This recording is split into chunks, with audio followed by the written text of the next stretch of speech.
Are all your clients innocent, Mike? I don't care whether my clients are guilty or innocent. Whatever it takes to win. Yes, we gave it a considerable amount of time. There's nothing Hunter or anyone else can do about it. I want a restraining order, a court order to keep that man away from me. Sergeant Hunter, Metropolitan Homicide. Reba Schofield, housewife. So what more does the DA want from us, Miss Wyman? A signed confession? Counsel is badgering the witness. Overruled. The witness will answer. Not right now, but I'll be back.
Watch your head.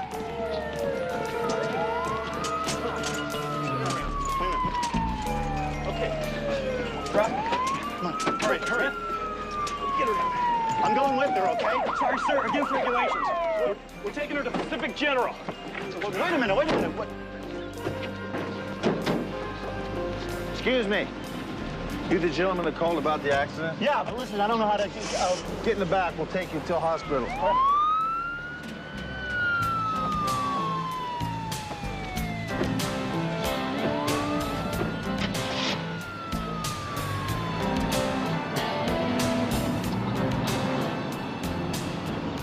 So what happened?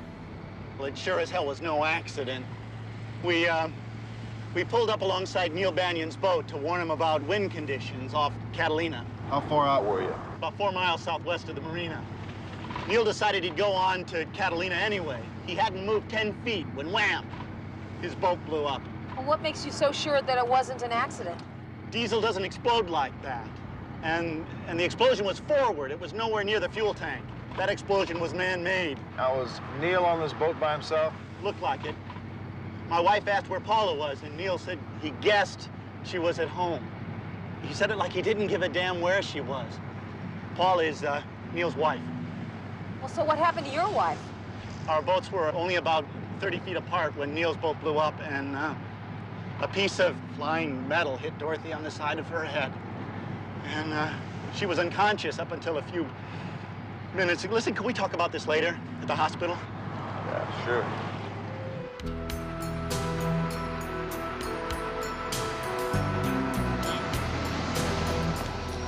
You stay with him. I'm gonna check on Neil Banion's wife.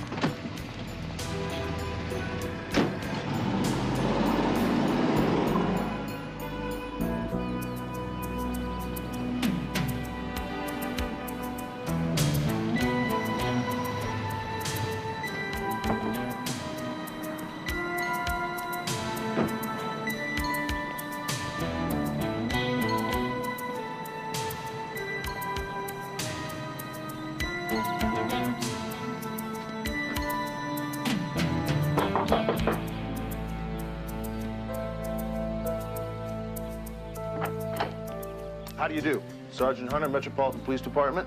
I'd like to see Paula Banion, please. Is she expecting you? No, she's not, but I think she'll see me. All right. Thanks.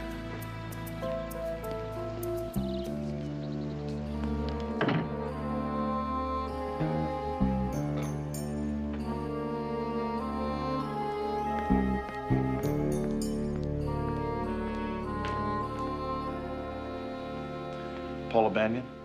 Yes? I'm Sergeant Hunter, Metropolitan Homicide. What is it, Sergeant? I have some very bad news. Your husband's boat went down at sea, and he's presumed dead.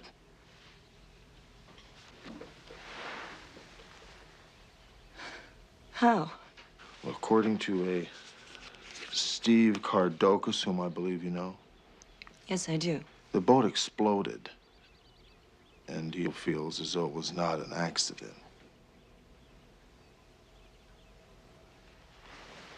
Will you excuse me, Sergeant? I'll be right back. Can I get you anything? Some coffee, a cold drink? No, thank you.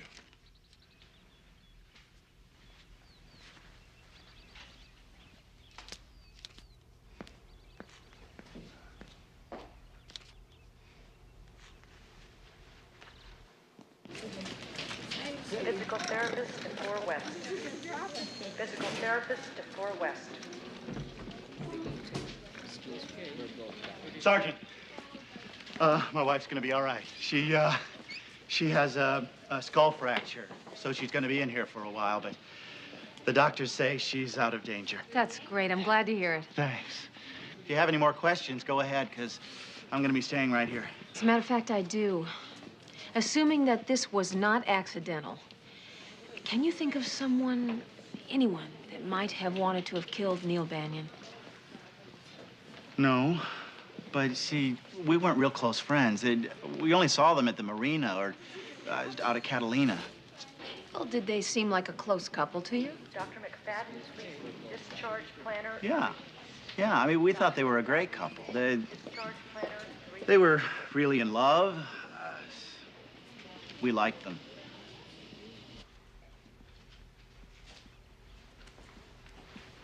I've called an attorney. Oh, why have you done that? Sorry, he was very clear about my not discussing it with you. He knows you. It's Mike Snow. He asked if you'd stay till he arrives. He wants to talk to you. Sure.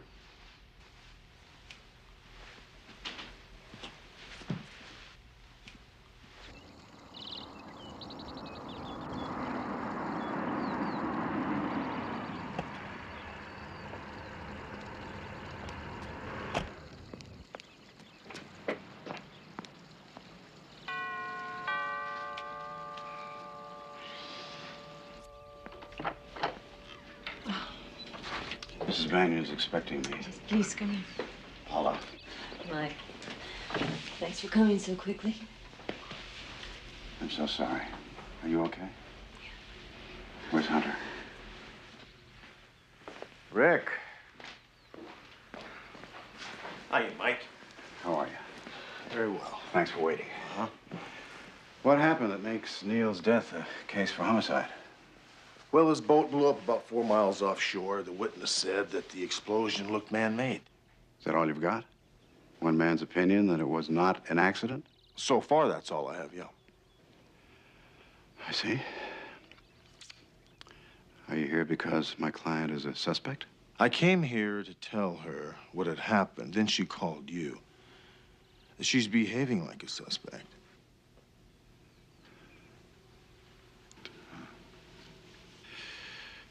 You think you can recover the boat? We have a team of divers working on it right now. I think we should be able to find it pretty soon. Good. Thanks again for waiting. Sure. Miss Banyan, I'll be seeing you again. Oh, no. Not if I can help it. See you. Bye.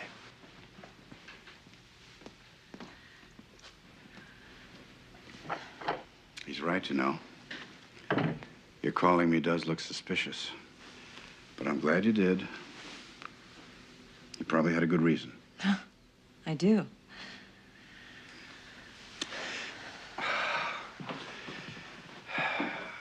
Paula, just listen to me and listen carefully, all right? Everything you tell me is privileged. And the worst thing you can do is lie to me or omit anything. Now, you do that, you'll only make it worse for yourself. I won't lie to you, Mike. If you don't mind, I'm going to get us a drink first.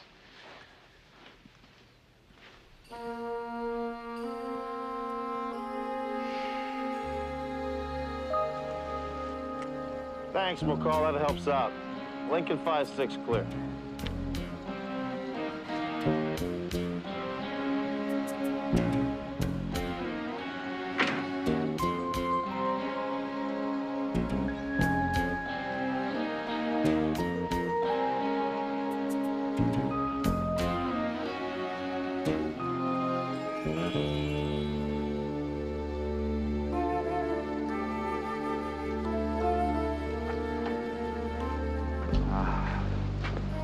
Now, look, don't worry. I'll take care of everything, all right? Okay. Thanks.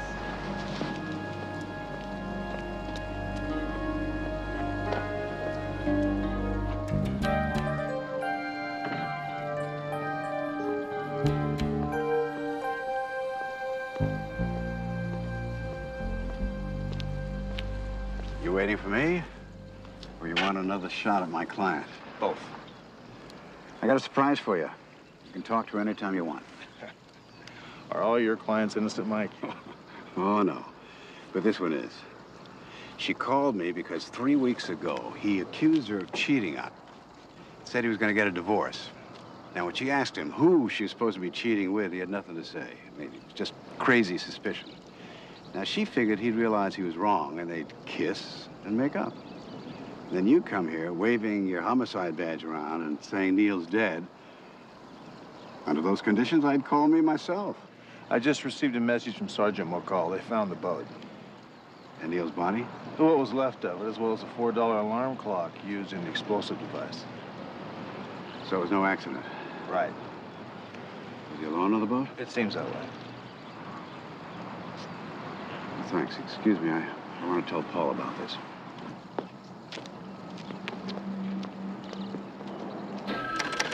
I know, Mom. Yes, he is a very nice guy. He's just not my type, you know? Well, he reminded me of Uncle Donald, you know? No, Uncle Donald's a nice guy. This guy's just... Look. Sergeant McCall. Yeah, I gotta call you back, okay? Goodbye. I'm Clay Eastlake. I'm an attorney. Oh, how do you do? Can I help you? Just a short time ago, an hour and 20 minutes to be exact, I heard about the death of a client of mine. And who might that be? Neil Banyan. I heard there was some suspicion of foul play. Yes, well, Mr. Eastlake, I would say that there is more than just suspicion. Neil Banyan was murdered. Oh, my God. Do you have any information that could help me in this case? I certainly do. I've been Neil Banyan's lawyer since he first went into business. 10 days ago, Neil came to me and asked me to rewrite his will. He wanted to change his beneficiary from Paula, his wife, to various charities. And he also wanted to make changes in his property arrangements to prevent Paula Banyan from enjoying any benefits should he predecease her. That's interesting. Did he tell you why he wanted to do that? Oh, yes. He was filing for a divorce. He discovered, he told me, that she had a lover. Mr. Eastlake, could you sit down and talk with me? No, thank you. I've really told you everything I know, and my time is extremely valuable. Although I won't be charging you for it. I will be available to appear in court and testify. Well, I appreciate that. I just have one more question. Did Mr. Banyan tell you who he thought his wife's lover was? No. And I didn't ask. I felt if Neil wanted to reveal that information to me, he would. There is one more thing, however. Neil was due to sign the new will Monday morning in my office.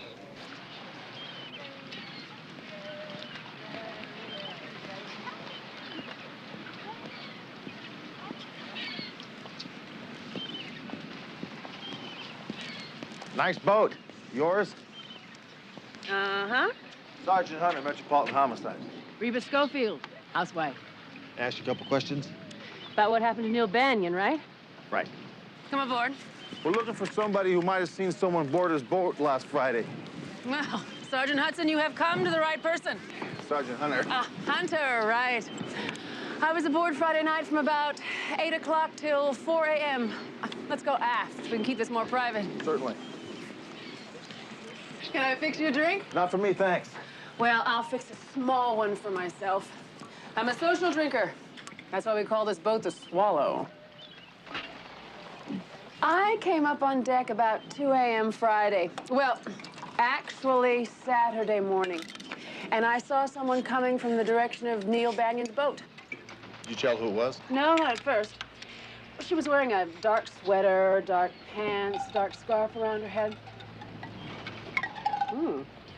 Well, suddenly, I realized who it was. When she didn't see me, she just hurried on by and disappeared. Oh, who was it? Paula Banyan? Were you here that night by yourself? Yep. Do you often come here by yourself? Well, my husband and I had a spat. I wanted to worry him about where I was. Now, Reba, you sure it was Paula Banyan you saw that night? Absolutely. There was a good moon that night. Almost full.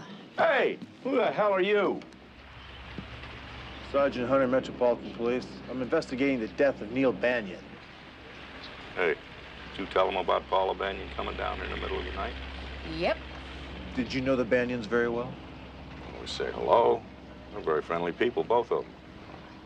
Are you sure there was nothing else unusual you saw that night? No.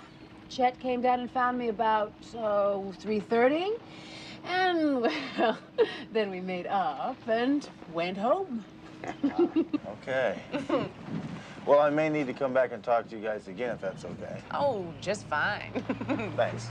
Nice meeting you. Bye-bye. Point 1, we got motive. She was about to lose a hell of a lot of money. Point 2, the timing device, a cheap alarm clock, had a 12-hour limit, which means it had to be set sometime Friday, at the most 12 hours before the explosion, which was Saturday morning, 10 a.m. Number 3, Paula Banyan seen leaving the Banyan boat Saturday at 2 a.m. And 4, when she finds out there's been an explosion, does she act distraught? Does she cry? No, she calls Mike Snow. So what more does the DA want from us, Miss Wyman? A signed confession? Well, Mr. Bendici would settle for the identity of Paula Banyan's lover. So then he would prosecute, right? Well, actually, there is one more thing that worries him. What if Mike Snow makes a case for suicide? Oh, come on, guys. Banyan was behaving a bit oddly, wouldn't you say? Since this lover hasn't been found, it might have been a figment of his imagination. I mean, what if the murder was just an elaborate suicide? It's not a chance. Neil Banyan had been meeting with his estate lawyer for hours. He'd been meeting with him for days. They were drawing up a new will establishing property ownership. Now, the guy was all set to sign these papers on Monday, and you think he committed suicide on Saturday? No way. What do you think, Rick? Paula Banyan murdered her husband. Okay. I'll recommend we go to trial on a charge of murder in the first degree.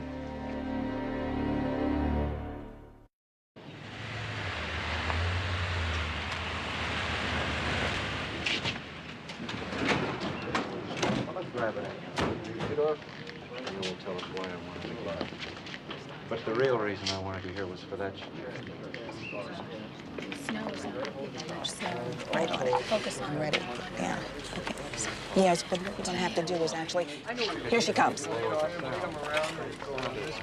What was after the comment? Have a prepared statement. Mr. Snow, how much is bail? Is it over $1 million? Mrs. Banyan, did you kill your husband? No comment. Mrs. Banyan, is it true your husband asked you for a divorce? No, please. Charge, Mrs. Banyan. First degree murder. I want to talk to you.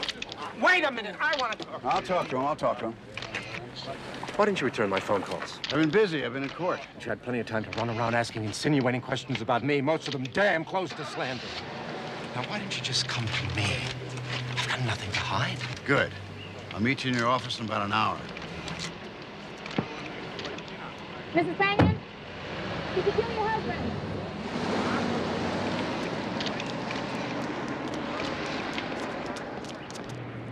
sorry about that back there. Some jail attendant probably earned a fast $10, letting everybody know that you're being released on bail. It's all right. It's over. For now. I thought you and Whitney Ferris were friends. He ignored you completely back there. He and Elizabeth were my closest friends. Until Neil told them that I was cheating on him. They haven't spoken to me since. So what was he so angry at you about? Whenever I defend someone on a murder charge, the first order of business is to find a plausible alternative. Whitney Ferris is my plausible alternative. Have you got anything to back that up? Well, he's Neil's partner. They had frequent differences of opinion. And I don't have anyone else who fits the bill. If my defense depends on your casting Whitney Ferris as the killer, then I'll be found guilty. Why? They were friends. And they were more than friends. They needed each other. Paula, he's all I've got at the moment. So please, don't repeat what you just said to anyone. Unless for some reason you don't want me to point the finger at Ferris. Hey, Mike, I want you to do whatever you think is necessary. If I had to spend one more night in a snake pit like that, I'd kill myself. The thing that tipped the scale that made the DA go for murder one was the fact that Neil changed his will, and he was murdered just hours before he was scheduled to sign it. Did you know anything about him changing the will? For God's sakes, don't lie to me. I should have guessed it, I suppose, but I didn't. Like, Neil never told me that he was writing a new will. Never.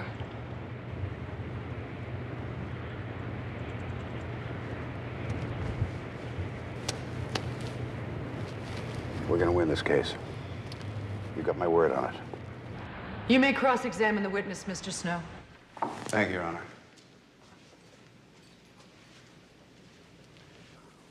Mrs. Schofield, you and the defendant were friendly, were you not?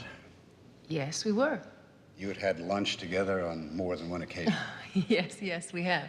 Now, on this particular night in question, you said that it was not dark and that the moon was almost full. Is that correct? Yes. Now, here it is. It's between 2 and 3 a.m., and here comes this friend of yours alone. She's walking from the direction of her boat. Now, you recognized her. Isn't that your testimony? Yes. And yet, you didn't say a thing. I mean, you didn't say, "Hi, Paula, are you okay?" You didn't even say, "Hello." Now, wasn't that because you weren't sure it was Paula Banyan? Objection. The witness has already testified that she recognized the defendant. Overruled. The witness will answer. Mr. Snow, I can't answer your question. For the life of me, I really don't know why I didn't say hello to Paula. Maybe it was because it was too dark for you to recognize anybody. Your Honor, I have here the Los Angeles Times. I'd like to submit it as Defense Exhibit A.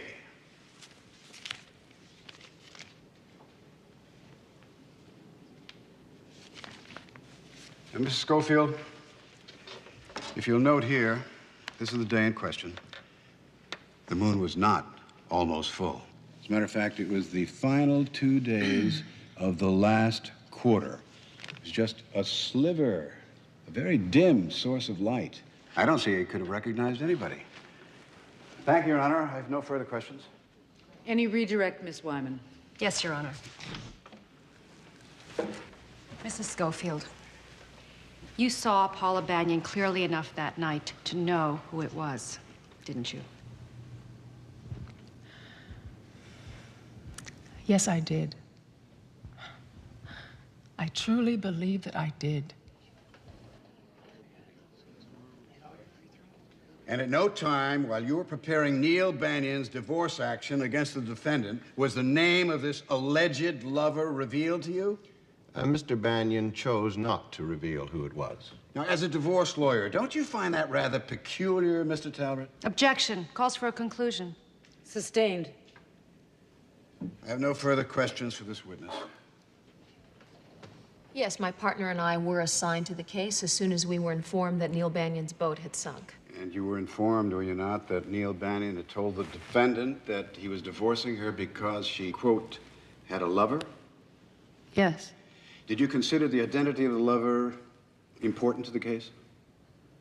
Yes. And you gave the matter proper investigative attention? Yes, we did.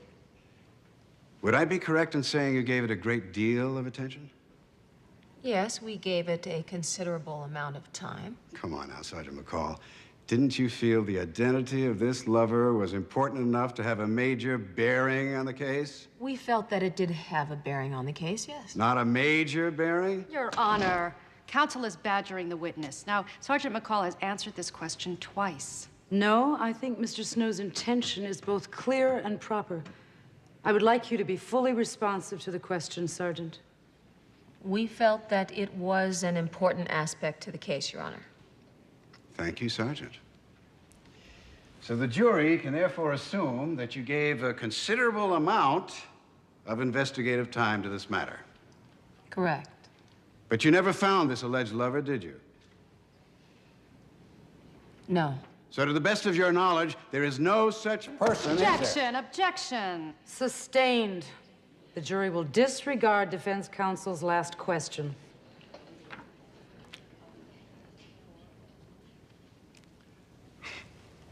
Thank you, Sergeant McCall. And then Neil broke down and cried. And when he got himself back in control again, he told me that he was divorcing Paula. Did you ask him why? Yes, he said that he found out that she was cheating on him. She had taken a lover.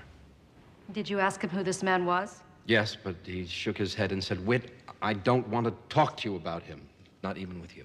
So it was pretty clear to you then, wasn't it, that Neil Banion knew who this man was? He simply Objection! didn't want to go in. Your Honor, she's putting words into her witness's mouth. Sustained. The jury will disregard the last question, and it will be stricken from the record. Thank you. You may cross-examine, Mr. Snow. Mr. Ferris, you stated that you were Neil Banion's business partner in the firm of Banion, Ferris and Company. Is that correct? Yes, that's correct. Were you also friends? We were friends long before we were partners, and we remained friends until the day someone killed him. Did you ever quarrel?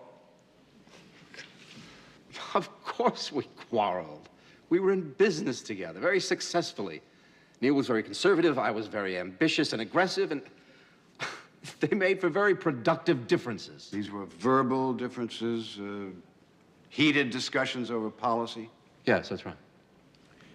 Do you recall a heated discussion that you had with Neil Banion on the afternoon of January 4th of this year? No. I mean, the date doesn't ring a bell. Really? You don't recall a day in your office when you and Neil Banion got into a knockdown, drag-out fist fight? Objection. The material not in evidence. Overruled. Did this event occur or not, Mr. Ferris? Answer the question. This was the one and only time that our differences went that far. Mr. Ferris, where were you on the weekend Neil Banion was murdered? San Francisco. I arrived Friday morning and left Saturday noon. You stayed at a hotel? Yes. Alone? My wife had planned to come with me, but she came down with a sinus infection she had to cancel, so I stayed only the one night. So you slept alone Friday night at a hotel? Yes. Do you have a license to fly a small plane? I object, Your Honor. This is pure obfuscation. Overruled. The witness will answer. Yes, I have a pilot's license. Were you in the Vietnam War? Yes. In ordnance? The department having to do with explosives? Your Honor, I really must object. This is unconscionable. Sustained. You've really gone far enough with this line of questioning, Counselor. Thank you, Your Honor. Getting back to your earlier testimony, you said under oath just a little while ago that you had Verbal differences with Neil Banyan, and only verbal differences. I forgot, and that was the one and only time. That happened just a short while ago. It never happened before. I forgot. But you remember it now, don't you? Yes, I do. And we quarreled about two companies. No, don't volunteer any information. You answered my question.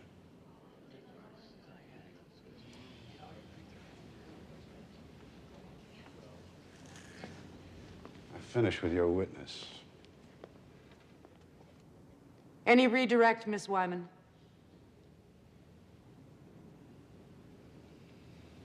No, Your Honor. The witness may step down. It's nearly 4 o'clock. We'll adjourn until 9 tomorrow. Oh, yeah.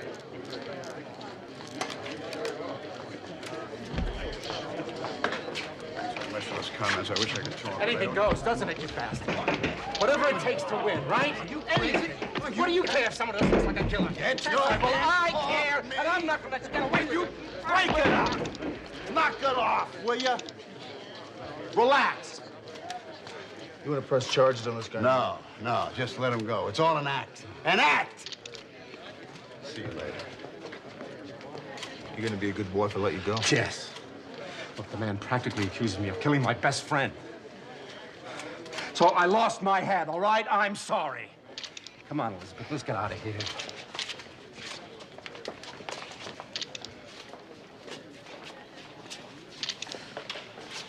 Mike Snow says it was all an act. You believe that? I wouldn't believe Mike Snow if he told me that Blue Jays were blue. Why didn't you ask for redirect on Ferris about that fight on January 4th? There's an old adage in trial law, Dee Dee. Never ask a question unless you already know the answer. When you told me you guys didn't have anything for me on that fight, I had to drop the subject. I'll find out about the fight. For now, let's go get something to eat. Come on.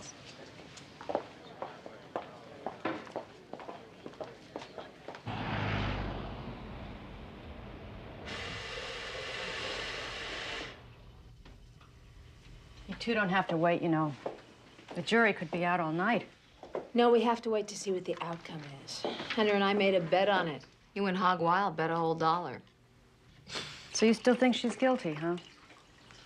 Yep. Sorry about that, Esther. I have to go with Mike. His stats are 90, 14, and 2. What do you mean, 2? There's no such thing as a tie in a murder trial. Well, sure there is. It's called a hung jury. What makes you so sure Paula Banyan's guilty, Rick? Aren't you? No, I was before the trial. I'm not now. But you still are. Why? We got ourselves a verdict.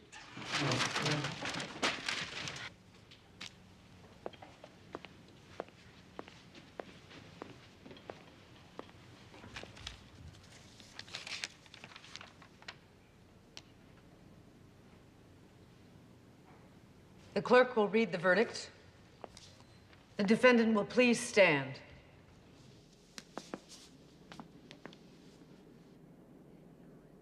We, the jury, in the case of the State of California versus Paula Lorraine Banyan, Superior Court case number 882-2452118, in the charge of murder in the first degree, as defined in Section 187 of the California Penal Code, find the defendant not guilty.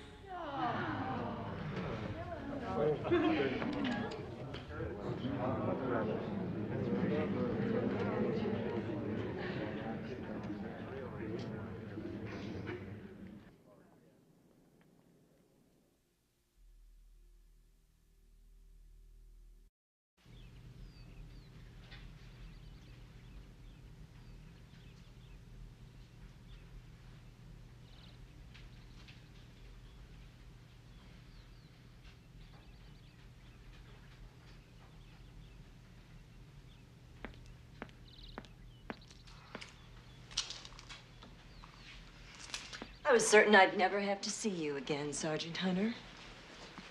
Why are you here? I know, it's pretty crazy, isn't it? I need to ask you a question. And why should I answer it?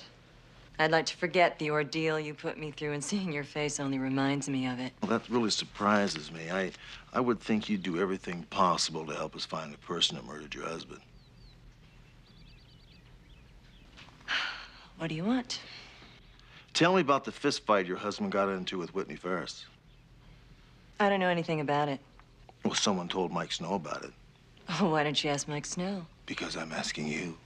I have no idea. Oh, that's Mike Snow. I called him when I saw you drive up. Oh, great. Maybe I should talk to him about a carpool. What's the problem, Rick? What are you doing here? Working on the murder case, Mike. He came here to harass me, to try to frighten me. He thinks I killed Neil. Any truth to that? About the harassing? No. But your client did kill her husband. What did he ask you? If I knew anything about the fist fight between Neil and Whitney Ferris. All right. That sounds like a legitimate question. You told him you didn't, right? Of course. Any other questions? Not right now, Mike.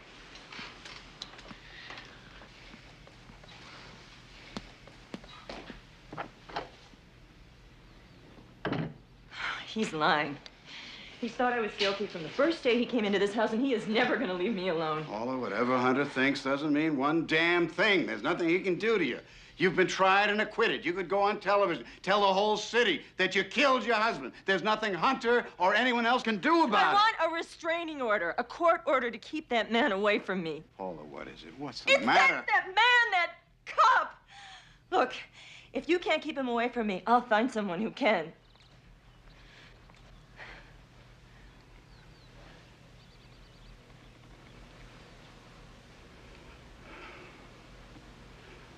Paula? Did you kill Neil? Now, if you tell me you did, I'm forbidden by law and ethics to reveal it. Did you? I already told you I didn't. I believed you then. I don't believe you now. So you think I'm guilty too? Are you? Yes, I am. Does it make you feel any better to hear it?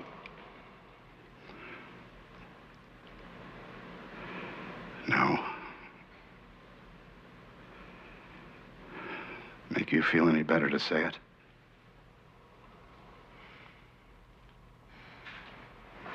Yes, Mike, it does.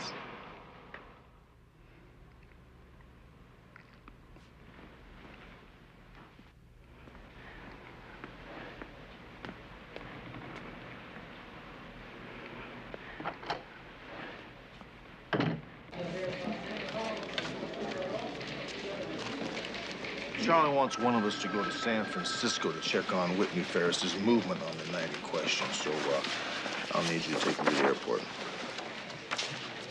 Well, why don't you take me to the airport? I'll go. No, I'm going. Well, I happen to love San Francisco. You know that, so I'll go. I'll bring you back some of that bread you like, all right? We'll flip for it. Okay, Heads I go, tails you go. fine. Oh, Mr. Heads. Why do I always fall? I don't know. Hunter, homicide. Are you sure about that? Okay, I'll get right over there. Thanks very much. If you get to San Francisco, grab your purse. Why? I'll tell you in the car. Ray? Yeah. Get a hold of Esther Wyman for me. Tell her I need to talk with her in the next half hour. Right, Hunter. Thanks. Hang on, JR.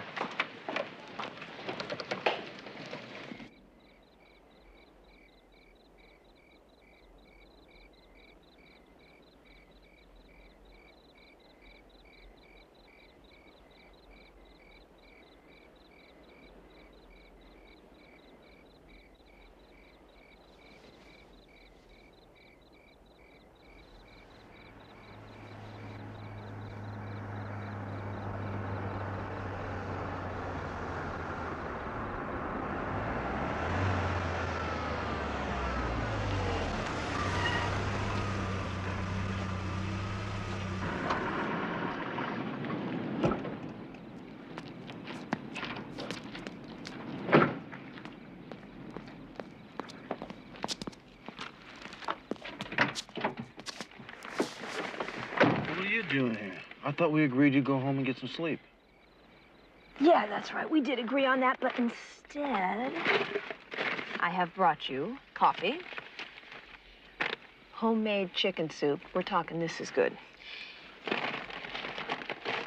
Nectarine, banana, and for me, chips. You need nourishment, you know. Gee, soup smells great, thanks. You're welcome.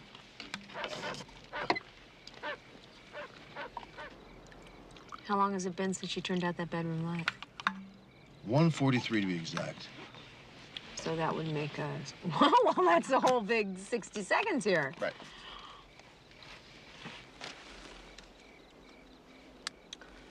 You know, while we are sitting here, she could be running out the back door as we speak. I don't think so. She has no reason to run. I wish I was as sure as you were that she should have been found guilty. Oh, she's guilty, all right. And she will be paying the piper. Chip.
God, I missed you.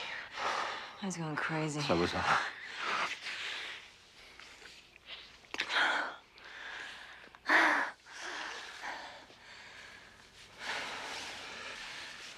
Let me help you with that. I think I can do it faster. I don't think so. Were you followed? No, why would anybody follow me? Who is it? Metropolitan Police, open up. It's Hunter. Oh. You don't have anything to be afraid of. He can't touch me, and you were in San Francisco. Go ahead, open it.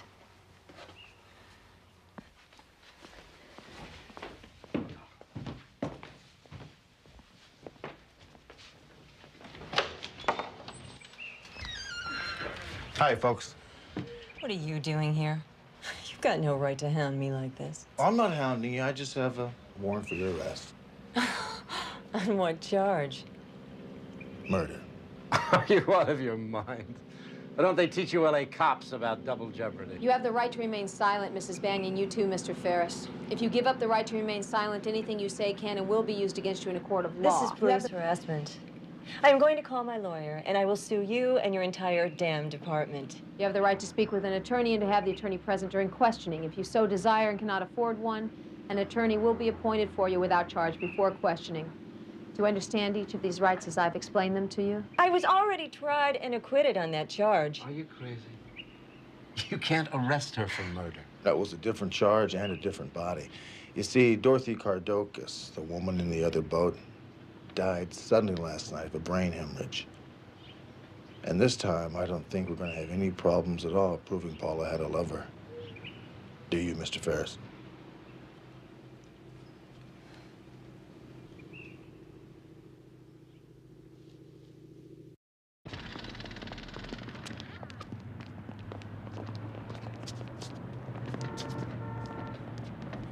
Uh-oh.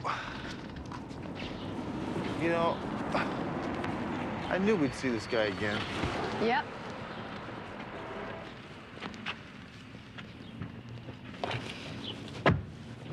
You two are full of surprises, aren't you?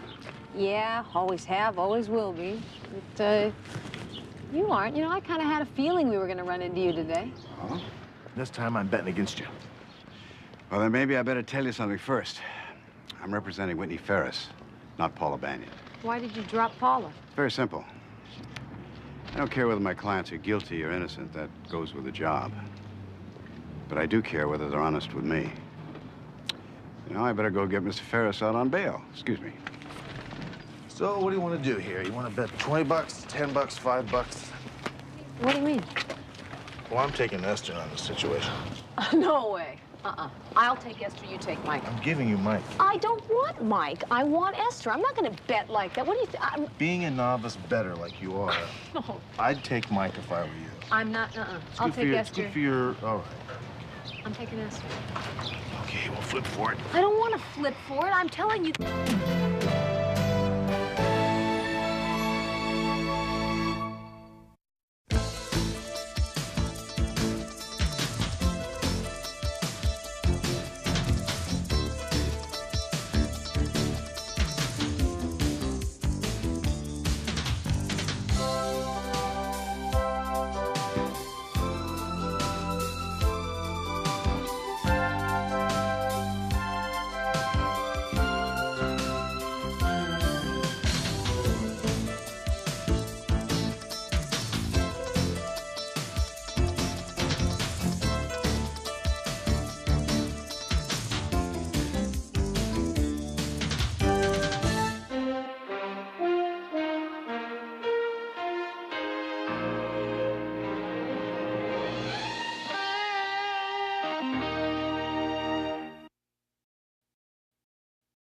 Are all your clients innocent, Mike? I don't care whether my clients are guilty or innocent. Whatever it takes to win. Yes, we gave it a considerable amount of time. There's nothing Hunter or anyone else can do about it. I want a restraining order, a court order to keep that man away from me. Sergeant Hunter, Metropolitan Homicide. Reba Schofield, housewife. So what more does the DA want from us, Miss Wyman? A signed confession? Counsel is badgering the witness. Overruled. The witness will answer. Not right now, but I'll be back.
Watch it. Hurry, come on. Okay, watch your head. Watch your head.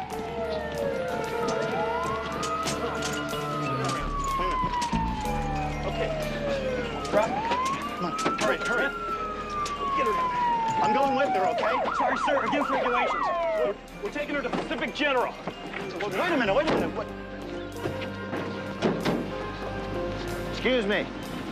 You the gentleman that called about the accident? Yeah, but listen, I don't know how to... Get in the back. We'll take you to a hospital.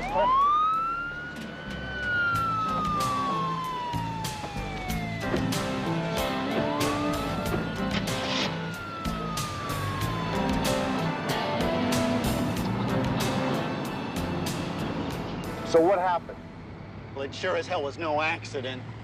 We pulled up alongside Neil Banion's boat to warn him about wind conditions off Catalina. How far out were you? About 4 miles southwest of the marina. Neil decided he'd go on to Catalina anyway. He hadn't moved 10 feet when wham, his boat blew up. Well, what makes you so sure that it wasn't an accident? Diesel doesn't explode like that. And the explosion was forward. It was nowhere near the fuel tank. That explosion was man-made. Now, was Neil on this boat by himself? Looked like it. My wife asked where Paula was, and Neil said he guessed she was at home. He said it like he didn't give a damn where she was. Paula is Neil's wife. Well, so what happened to your wife? Our boats were only about 30 feet apart when Neil's boat blew up, and a piece of flying metal hit Dorothy on the side of her head. And she was unconscious up until a few minutes. Listen, can we talk about this later at the hospital? Yeah, sure.